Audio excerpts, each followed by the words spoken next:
Logo d'archivi beta text-to-speech images. API plans. Community support account 0. 80,000 title. Write your script here.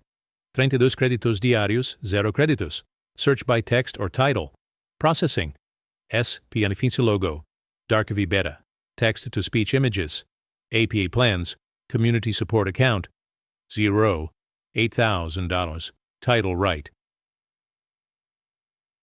Soothing narrator, done S20. The air in the Grand Hall of the International Historical Congress was thick, not merely with the sake. Soothing narrator done, S19. The air in the archival lab had been thick with the hum of sophisticated machinery, a constant white. Soothing narrator done, S18. The air in the grand auditorium hung heavy with an almost palpable tension, a hushed reverence that. Soothing narrator done, S17. The air in the restoration studio hung thick with the scent of aged linseed oil and delicate solvent. Soothing narrator done, S16. The hushed reverence of the archival laboratory was a sanctuary of forgotten time, a place where the soothing narrator done, S14. The hum of the high-resolution scanner was usually a soothing, almost meditative sound, a backdrop tone. Soothing narrator processing, S13. The old photograph lay on the light table, its sepia tones whispering stories of a bygone era. Elias. Soothing narrator done, S12. The air in the art conservation lab hummed, a sterile symphony of filtered air and hushed anticipati. Soothing narrator done, S11. The year 1880 gifted the world a portrait that would, for generations, be hailed as an undisputed mast. Soothing narrator 110 of 10. 1 of 1 items per page. 50 record deleted. Created 27/11/2025 17 30 updated 27/11/2025 17 30 size 45 803 characters. The old photograph lay on the light table, its sepia tones whispering stories of a bygone era. Elias, his brow furrowed in concentration, adjusted the magnifying glass, his breath fogging the surface momentarily. Clara, ever the artist, leaned closer, her eyes scanning the portrait with an almost intuitive intensity. It was a seemingly ordinary photograph, a formal portrait of a distinguished gentleman, presumably taken in the early 20th century. The man, impeccably dressed, exuded an air of quiet confidence, the kind that came with wealth and social standing. Elias, the more pragmatic of the two restorers, meticulously documented every detail: the ornate chair, the patterned wallpaper, the subtle lighting that sculpted the subject's face.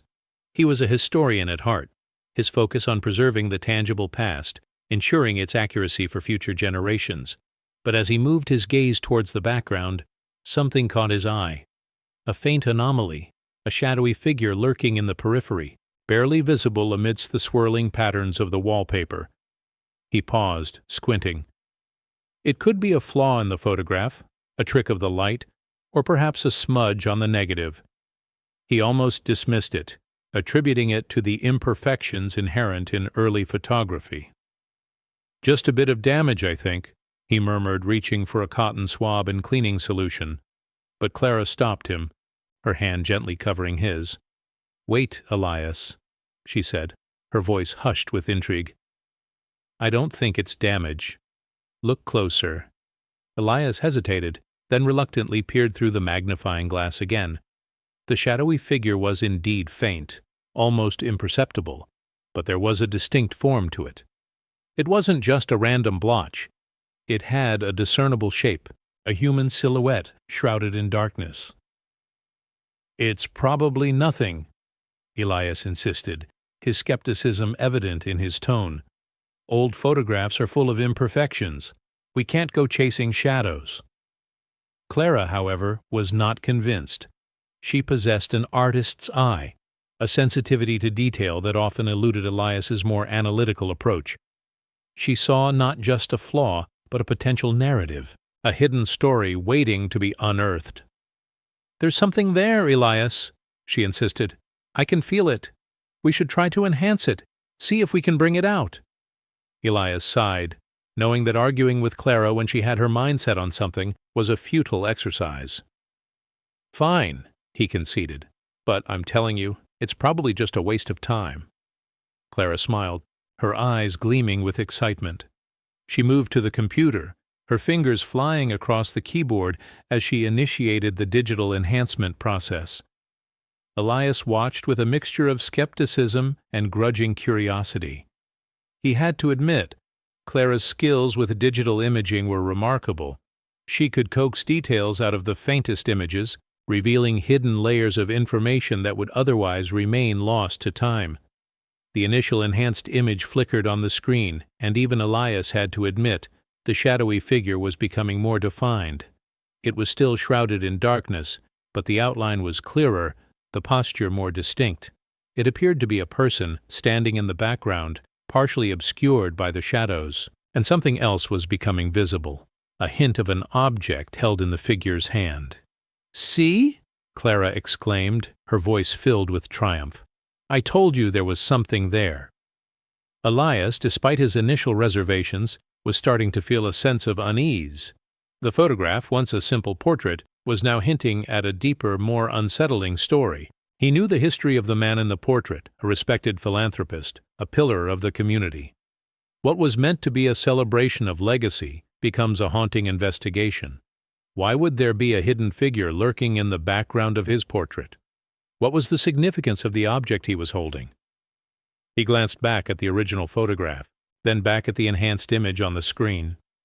The shadowy figure seemed to be staring back at him, its presence a silent accusation. Clara turned to him, her expression serious. "I think we've just stumbled upon something that someone wanted to stay buried," she said, her voice barely a whisper, "and I have a feeling it's not going to be pretty." Before we dive deeper, subscribe to the channel and let us know where you're watching from in the comments. The faint tremor in Clara's voice, a stark contrast to her usual composed demeanor, resonated through the quiet hum of their workshop. "I think we've just stumbled upon something that someone wanted to stay buried." Her words hung in the air, a chilling premonition that settled deep within Elias's chest, momentarily overshadowing his pragmatic skepticism.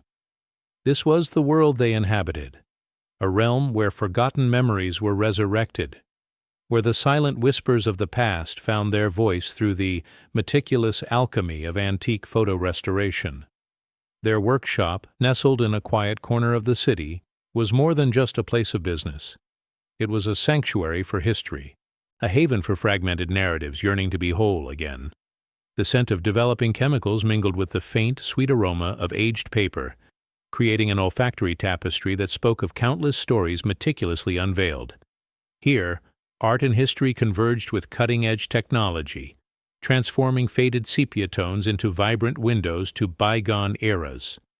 Elias, with his historian's eye and an unwavering commitment to factual accuracy, saw each photograph as a primary document, a tangible piece of evidence from a specific moment in time.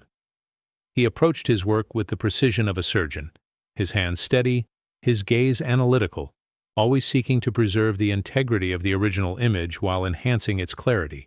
For him, the photograph was a fragile artifact, a record to be protected and understood within its historical context, free from embellishment or speculative interpretation. His passion lay in the verifiable, the documented, the truth that could be traced through archives and corroborated by historical accounts. Clara, however, was the intuitive artist, her spirit deeply attuned to the emotional resonance embedded within each frame. She saw beyond the surface, perceiving the unspoken narratives, the lingering emotions, the human stories that pulsed beneath the chemical emulsions. Where Elias saw a technical challenge, Clara saw a mystery, an enigma waiting to reveal its secrets. Her fingers, nimble and sensitive, moved with a dancer's grace across the delicate surfaces, guided by an instinct that often defied Elias's logical framework. She was driven by a profound empathy for the subjects, a burning desire to give voice to the forgotten, to uncover the hidden truths that time and circumstance had conspired to obscure. Their contrasting approaches, though often leading to spirited debates, formed a powerful synergy, each pushing the other to see beyond their own perspectives, ultimately enriching their shared pursuit of restoration. The particular photograph now dominating their attention had arrived at their workshop through an estate sale, part of a collection belonging to the venerable Sterling family. For generations, the Sterlings had been pillars of the community, their names synonymous with philanthropy, integrity, and unwavering public service. The patriarch depicted in the portrait, a distinguished gentleman with a kind, if somewhat distant, gaze, was none other than Arthur Sterling himself, the esteemed founder of several local charities and a man whose legacy was etched into the very fabric of the city. He was celebrated, revered, an icon of benevolent capitalism, and this portrait was intended as a tribute, a permanent fixture in the Sterling family archives. The weight of the Sterling name settled heavily upon them, almost palpable in the hushed environment of their workshop. Elias, acutely aware of the family's standing and the potential repercussions of their discovery, felt a surge of unease. To unearth something unsettling within the image of such a revered figure felt akin to desecrating a monument. "Clara," he had cautioned, his voice low, "we must proceed with extreme care. The Sterling legacy is immense. We can't afford to be reckless, to stir up old ghosts based on a mere anomaly." His concern was not just for their professional reputation, but for the delicate balance of history and public perception. He understood the profound impact a revelation could have, potentially tarnishing a reputation that had stood untarnished for nearly a century. But Clara, her gaze fixed on the subtle distortion in the background of the image, was unwavering. Her intuition, a force as powerful as Elias's logic, told her that this was no mere flaw, no simple trick of light or degradation of the emulsion. "Elias," she countered, her voice firm, "history isn't always neat. Sometimes the most significant truths hide in the most inconvenient places. If there's something here, something that was deliberately obscured, then our duty isn't to protect a legacy, but to uncover the truth. That's what restoration is, isn't it? To bring light to what was lost, even if that light reveals shadows we'd rather not see." Her words, though challenging, resonated with an undeniable conviction, compelling Elias to acknowledge the moral imperative that often underpinned their work.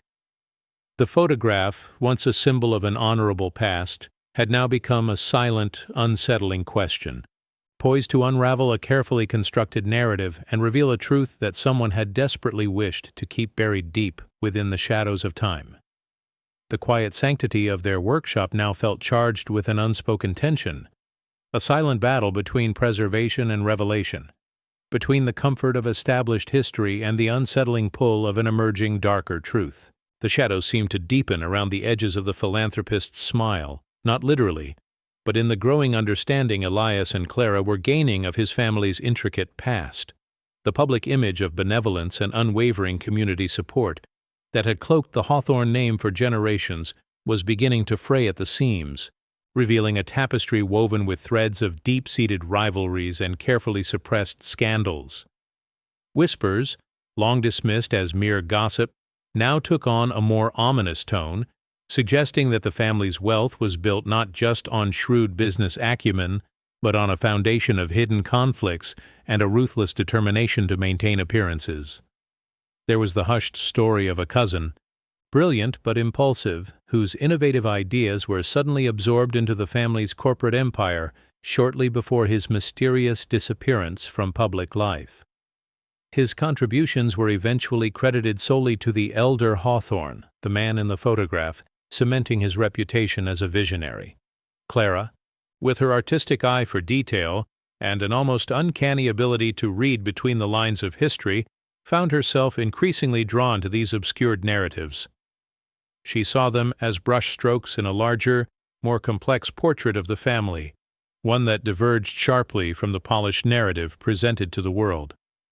Elias, ever the pragmatist, initially sought concrete evidence, dates, documents, things that could be verified and catalogued. But even he could not ignore the sheer volume of anecdotal accounts, each one painting a picture of a family fiercely protective of its image, willing to go to great lengths to quash any hint of discord or impropriety.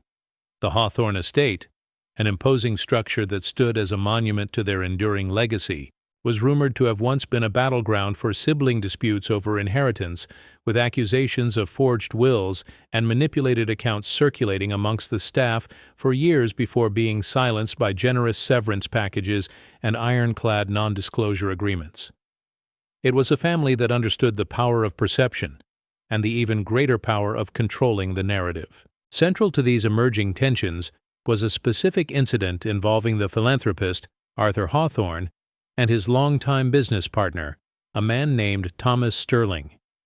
Their partnership, once hailed as a model of mutual respect and innovation, had ended abruptly years before the photograph was taken, dissolving under a cloud of unspoken accusations and thinly veiled animosity. While the public story was one of amicable separation due to differing visions, the whispers told a different tale. There was a particularly painful episode involving a groundbreaking patent they had developed together, a technological marvel that promised to revolutionize their industry. Arthur, always the more public-facing figure, had taken sole credit for its conception, sidelining Thomas during the crucial presentation to investors. This act, small in the grand scheme of their joint ventures, had festered into an old wound, a deep betrayal that Thomas, according to those who knew him, never truly recovered from. It was said that the light in his eyes, once so bright with ambition, had dimmed considerably after that incident, replaced by a quiet resentment that he carried with him like a heavy cloak. Clara speculated that the hidden figure in the photograph, shrouded in ambiguity, might very well be Thomas, a silent, spectral witness to the man who had wronged him, a ghost of the past refusing to stay buried.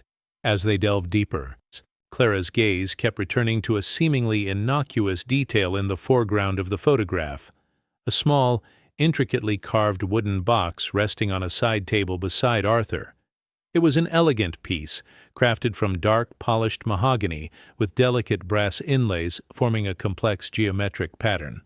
At first, it simply blended into the opulent decor of the room, an object of beauty, nothing more. But as Clara zoomed in, enhancing the texture and light, she noticed something peculiar about its placement and the way Arthur's hand, though not touching it, was subtly angled towards it, almost possessively. It seemed to be a recurring motif in other Hawthorne family portraits from the same period, often appearing in the background, a silent sentinel. She recalled a fleeting mention in an old newspaper article about Thomas Sterling, describing his hobby of collecting rare, antique puzzle boxes. Could this be more than just a decorative item?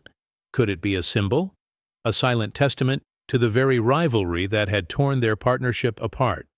The idea, initially a fleeting thought, began to solidify in Clara's mind, connecting the disparate threads of family gossip and personal betrayal. Elias, however, remained cautious, his skepticism a familiar companion. He remembered a prior project years ago, a supposed breakthrough discovery Clara had made in a Civil War-era daguerreotype. Her intuition had been so strong, her conviction so absolute, that she had convinced him to spend weeks meticulously researching a particular shadow she believed was a hidden message. It turned out to be nothing more than a trick of light and a smudge on the glass, a dead end that had cost them valuable time and resources. The memory, though distant, still pricked at his professional pride. "Clara," he had said, his voice laced with a gentle warning, "your imagination is a wonderful asset, but sometimes it runs a little wild.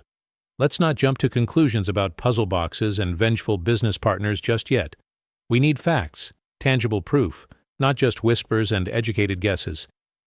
He respected her profound insight, her ability to see stories where others saw only faded images, but he also knew the pitfalls of chasing phantoms. The early cracks in their shared approach were beginning to show, not in animosity, but in a fundamental difference in how they perceived the unfolding mystery. Clara, driven by the narrative, Elias, anchored by the verifiable. Their contrasting styles, usually a strength, now created a subtle tension, a quiet struggle between intuition and evidence that would define their journey into the Hawthorne family's shadowed past. The subtle tension between Elias and Clara, born of differing methodologies, did not, however, prevent their combined expertise from peeling back the layers of Arthur Hawthorne's carefully constructed public persona. As Clara continued to pore over the enhanced photograph, searching for further clues in the minute details, Elias delved into the archives, sifting through old correspondence, local newspaper articles from the turn of the century, and the meticulously kept ledgers of the Hawthorne family enterprises.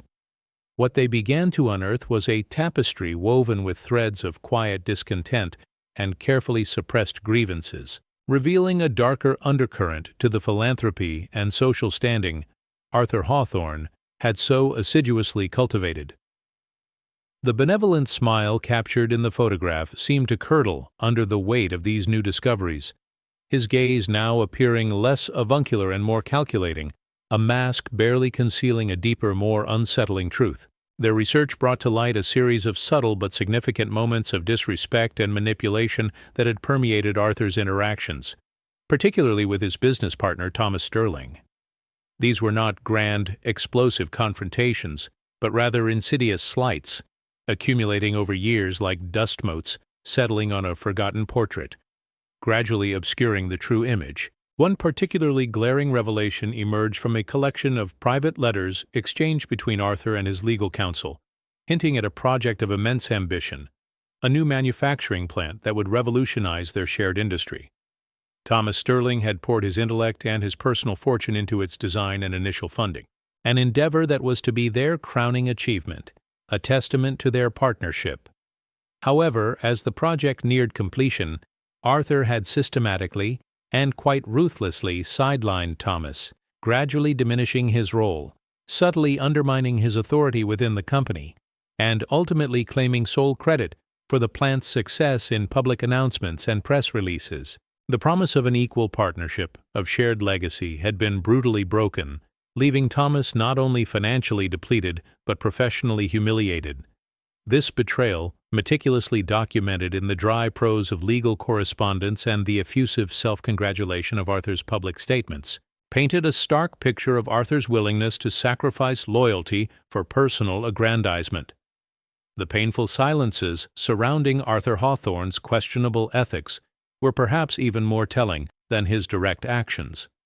The larger Hawthorne family, a network of influential cousins, aunts, and uncles, seemed to have been complicit through their inaction.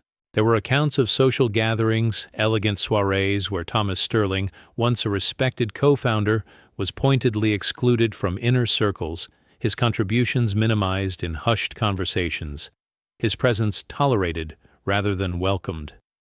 Family members, acutely aware of Arthur's domineering personality and his control over their collective reputation and financial interests, consistently turned a blind eye to his more predatory behaviors.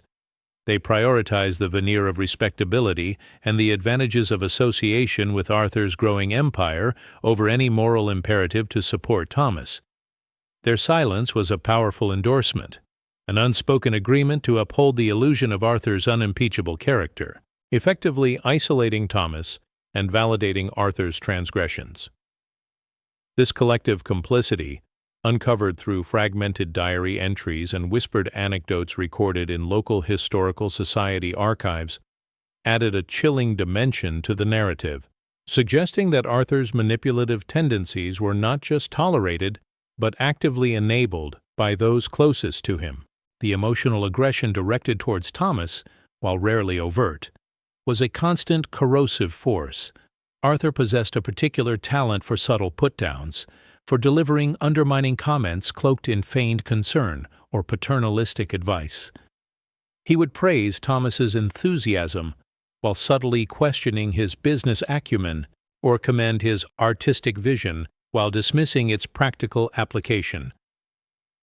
These remarks, often made in front of other colleagues or family members, were designed to chip away at Thomas's confidence, to position him as the less capable partner, and to gradually diminish his standing in the eyes of their shared world. Elias discovered a series of company memos, ostensibly innocuous, where Arthur consistently rephrased Thomas's ideas, making them sound less original or less impactful, before presenting them as his own refined concepts. This psychological warfare, a slow drip of denigration, was far more damaging than any open argument, slowly fueling Thomas's resentment and pushing him towards a breaking point. It was a calculated strategy, a quiet form of emotional violence that left no visible scars but inflicted profound internal wounds, poisoning the well of their partnership long before the final, public rupture.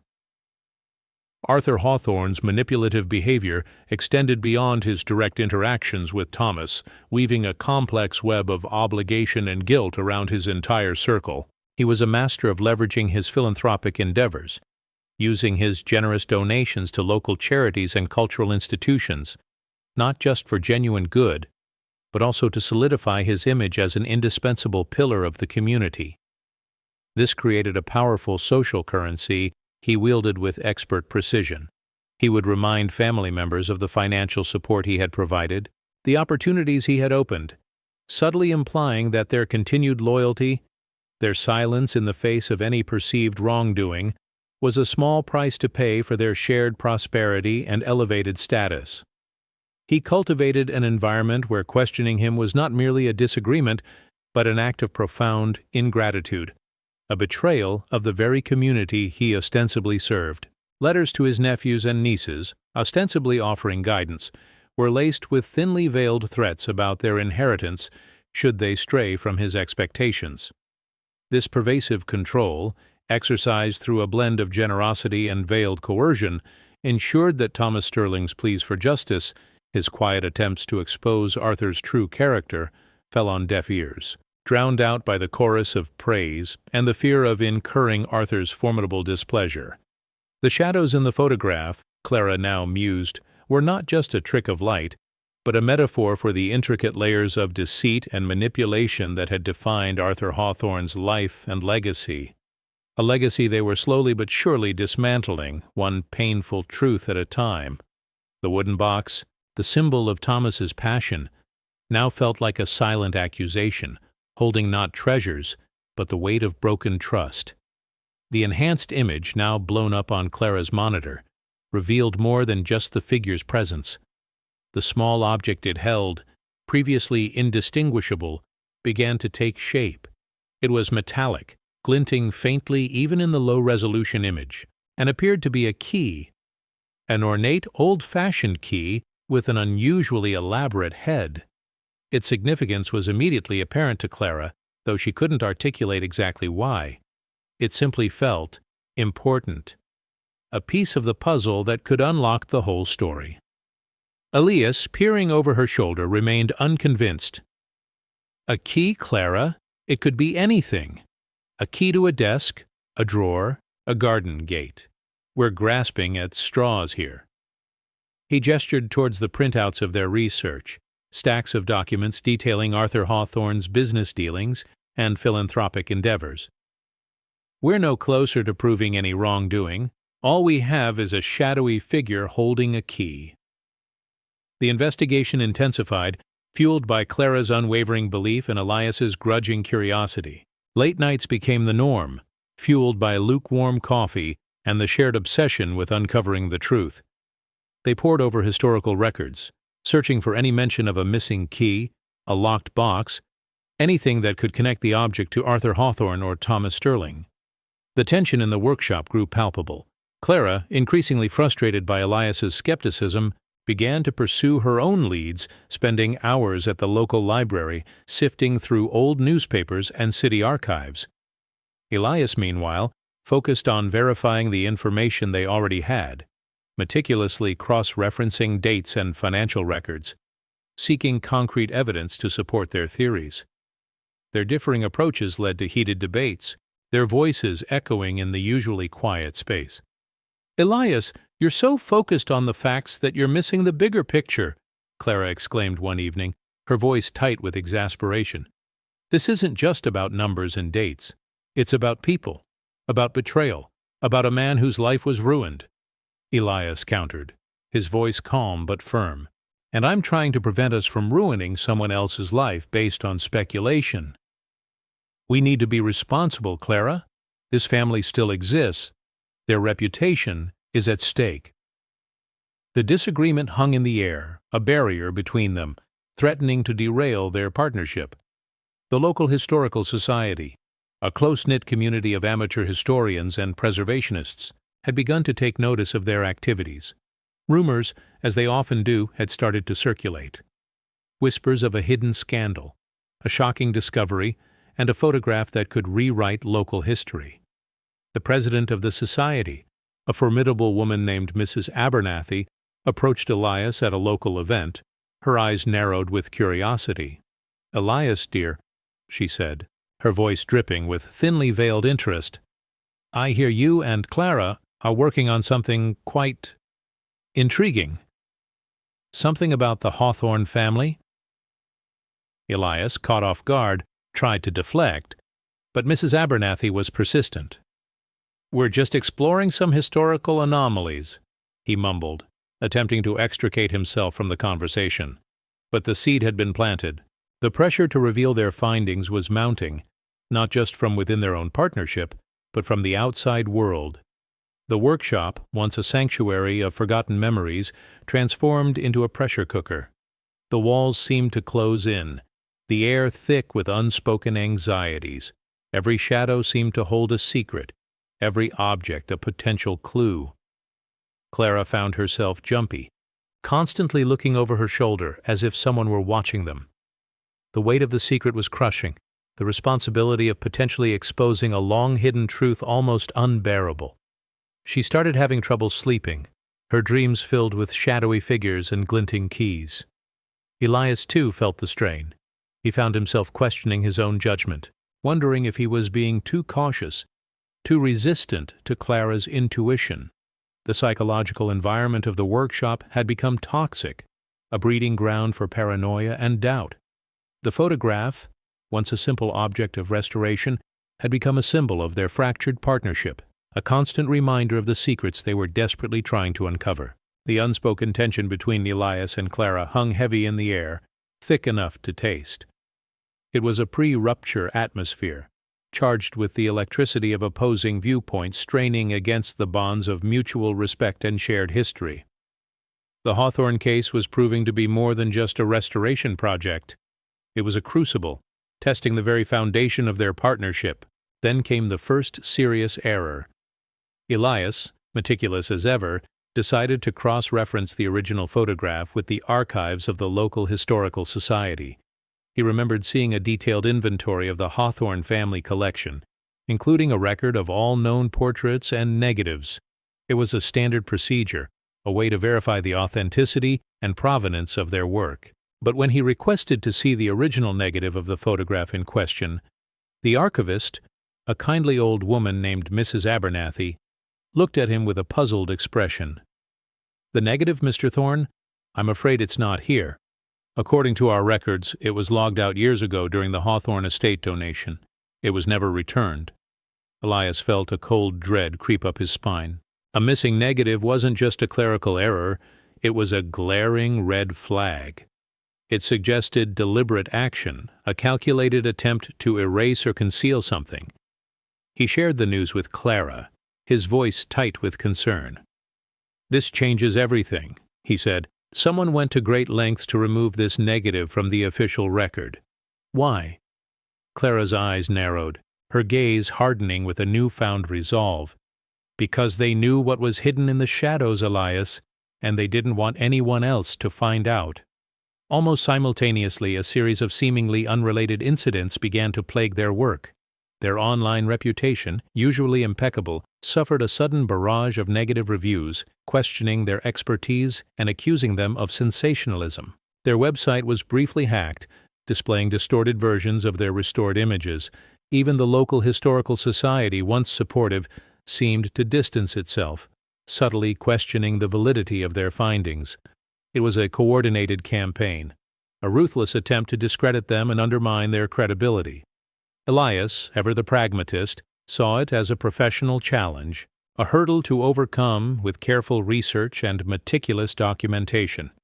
But Clara felt a deeper, more visceral sense of unease. It wasn't just about their reputation. It felt personal, a direct attack on their pursuit of the truth. The pressure mounted, both externally and internally. Elias found himself increasingly isolated, spending hours poring over historical records, desperately seeking concrete evidence to support Clara's theories. He felt the weight of responsibility, the need to protect their reputation and the integrity of their work. Clara, meanwhile, grew more withdrawn, her intuition heightened, her senses on high alert. She spent her evenings immersed in the Hawthorne family history, searching for clues, poring over old letters and diaries, trying to understand the motivations of those who sought to bury the past. Then came the threatening note. Clara had been meticulously examining the antique frame that housed the photograph, searching for any hidden markings or clues. It was an elaborate piece crafted from dark oak with intricate carvings of intertwined vines and leaves.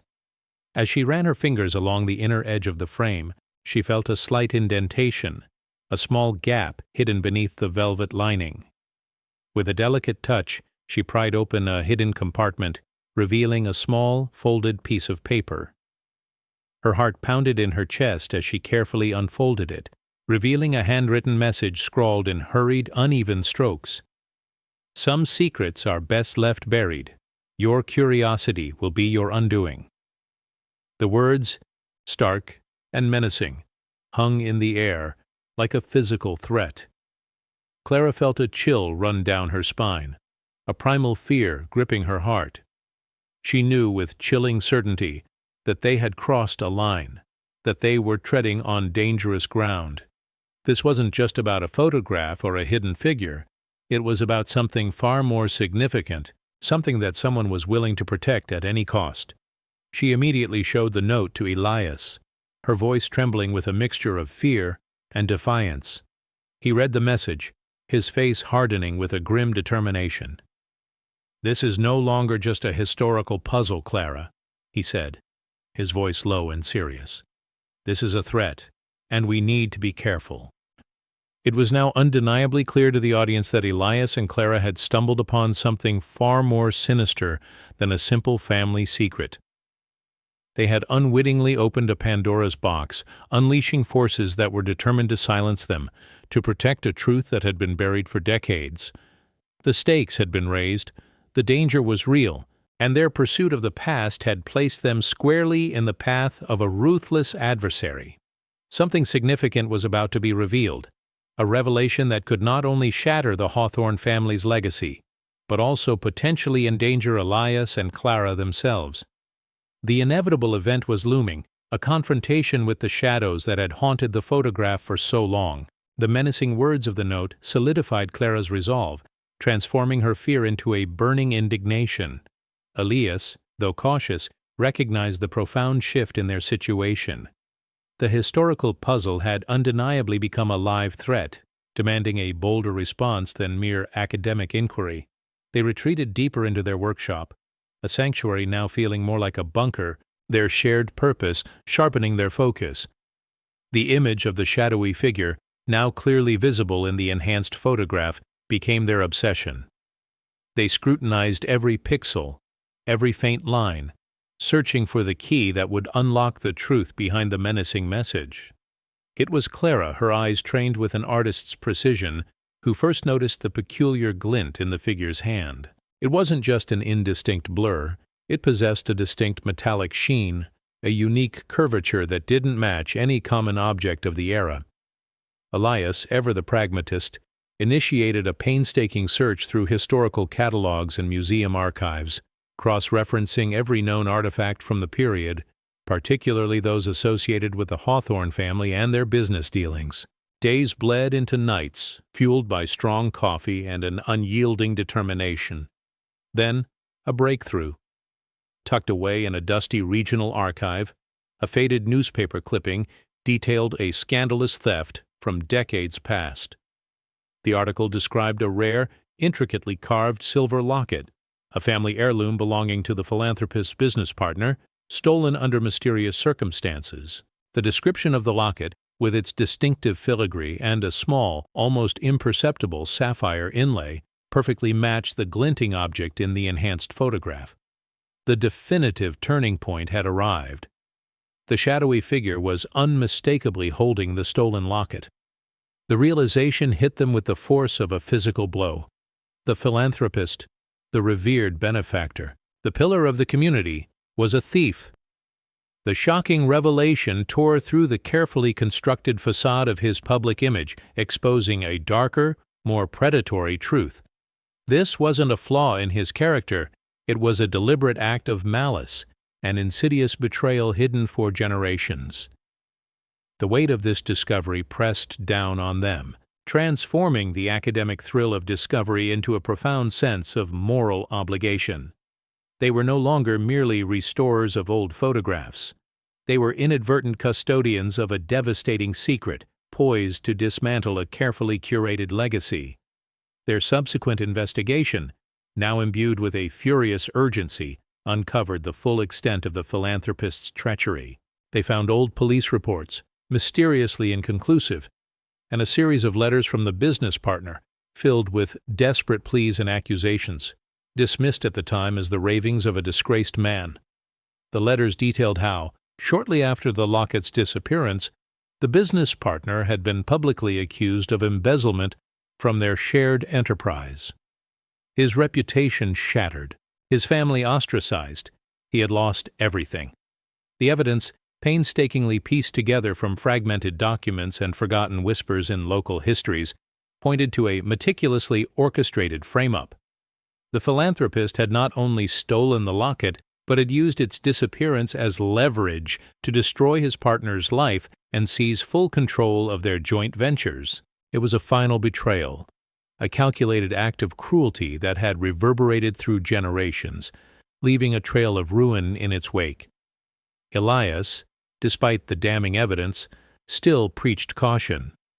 "We need to present this to the family first," he argued, his voice strained with the enormity of what they had uncovered. "Give them a chance to address it privately, to perhaps salvage some dignity." Sétuins, his historian's instinct for order and procedure, clashed violently with Clara's burgeoning outrage.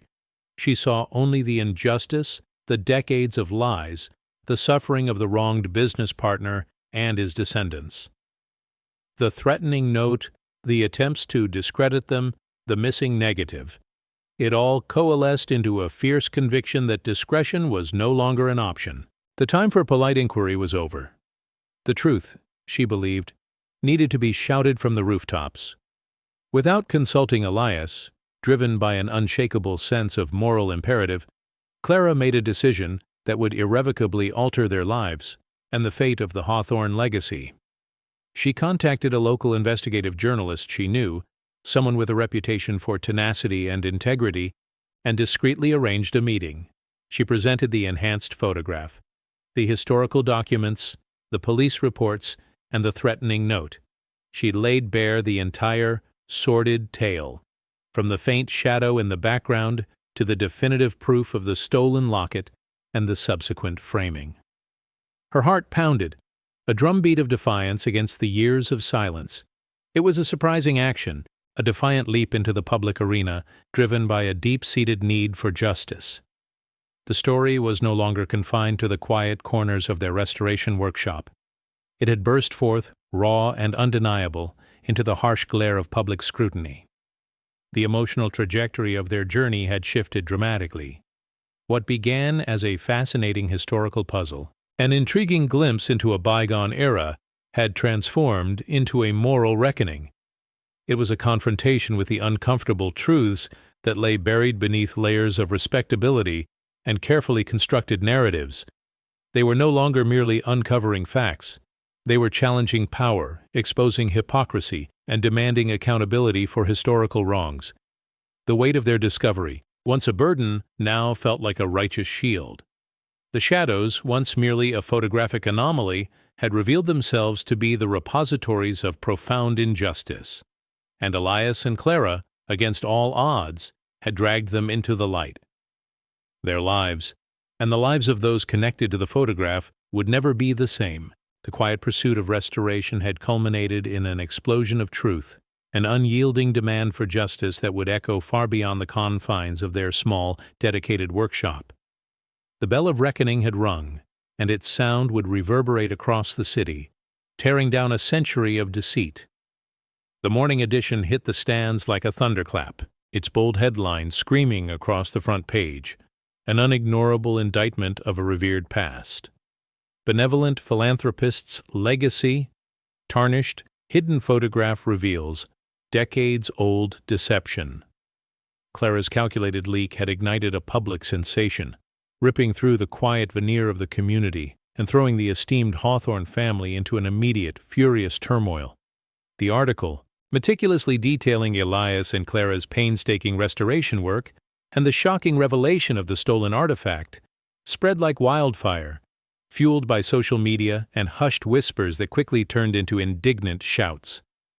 People who had grown up revering the philanthropist, whose names adorned libraries and hospitals, felt a profound sense of betrayal. Their collective memory, once solid and unyielding, was now fractured, tainted by the bitter taste of deceit. The reactions were swift and multifaceted, a chaotic storm of outrage and disbelief. The local historical society, once a bastion of polite deference to the Hawthorne name, convened an emergency meeting, their usually staid members now demanding a full, transparent investigation into the photograph's provenance and the allegations it presented. Their carefully curated exhibits, celebrating the philanthropist's supposed generosity, suddenly felt like monuments to a lie. Meanwhile, the current generation of Hawthorne descendants, initially dismissive, launched an aggressive counter-campaign. They issued statements decrying the article as libelous, questioning Elias and Clara's methods and motives, and attempting to discredit their professional integrity. They hired lawyers, threatened lawsuits, and tried desperately to suppress the burgeoning narrative, but the truth, once exposed, proved impossible to contain. The enhanced photograph, now widely circulated, spoke volumes, its silent testimony more powerful than any legal bluster. Elias and Clara found themselves at the epicenter of this maelstrom, experiencing a dizzying mix of pain, relief, and an unexpected surge of strength. The backlash from the Hawthorne family and their allies was brutal, a barrage of personal attacks and professional accusations that stung deeply. Elias, the pragmatist, felt the weight of their vulnerability, the precariousness of their reputation, but beneath it, a profound sense of vindication grew. Clara, the intuitive artist, felt a fierce satisfaction that the truth had finally emerged, even as the constant scrutiny and veiled threats took their toll. They received hate mail and anonymous phone calls, but also an outpouring of support from unexpected corners, fellow restorers, history enthusiasts, and even distant relatives of the wronged business partner, all commending their courage. This dual current of animosity and affirmation forged a new resilience within them, solidifying their bond and their shared commitment to historical integrity. Amidst the swirling controversy, the renewed public interest in the case spurred new investigations. The police, initially hesitant, were compelled to act by the sheer volume of evidence and public pressure. A thorough search, prompted by an anonymous tip likely spurred by the newspaper article's details, was conducted at a long-forgotten storage unit associated with the Hawthorne estate.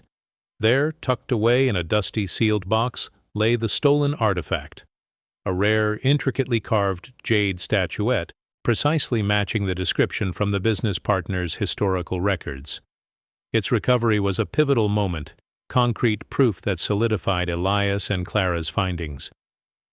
With the artifact in hand, and further archival research uncovering previously suppressed documents, the business partner's name was posthumously cleared. Decades of shame and false accusations were finally lifted, his reputation restored, a quiet triumph against a historical injustice. This act of reconstruction brought a sense of maturation to Elias and Clara. Their work transcended mere preservation, becoming an active force for rectifying historical wrongs. The final consequence for the philanthropist's legacy was absolute and irreversible. The carefully constructed edifice of his benevolence crumbled, replaced by the stark reality of his avarice and manipulation. His name, once synonymous with generosity, was now irrevocably tainted by scandal. Monuments bearing his name became subjects of protest. Donations linked to him were scrutinized, and his place in local history was rewritten with a painful, uncomfortable honesty. The Hawthorne family, stripped of their ancestral pride, was forced to grapple with the bitter truth about their patriarch. They faced a difficult, protracted journey of introspection, confronting not only the actions of their ancestor, but also the generations of silence that had allowed the lie to persist. Their public image was shattered, their future inextricably linked to the shadow of the past. For Elias and Clara, the outcome brought a profound sense of emotional justice. They had not merely restored a photograph, they had resurrected a truth, giving voice to a long-silenced victim and holding a powerful figure accountable across the expanse of time. The satisfaction was deep, a quiet triumph for the principles they held dear. Yet they also understood the immense complexities of history, the layers of human motivation, and the enduring, often painful, impact of secrets. Their journey had taught them that history was not a static narrative, but a living, breathing entity, capable of both immense beauty and profound cruelty. They had witnessed firsthand how the past could reach into the present, demanding a reckoning. Back in the quiet sanctity of their workshop, the original photograph, now famed, rested on their table. Elias gently traced the contours of the once shadowy figure, now clear and distinct. Clara stood beside him, her gaze distant, reflecting on the arduous path they had traveled. The world outside might be in chaos, but within these walls, a sense of peace settled. Their work was more than just chemicals and pixels. It was about seeking illumination in the darkest corners of human experience. They understood now, more deeply than ever, the profound power of images to transcend time, to whisper forgotten stories, and to ultimately demand accountability. Sometimes, Clara murmured, her voice soft, the shadows hold more truth than the light.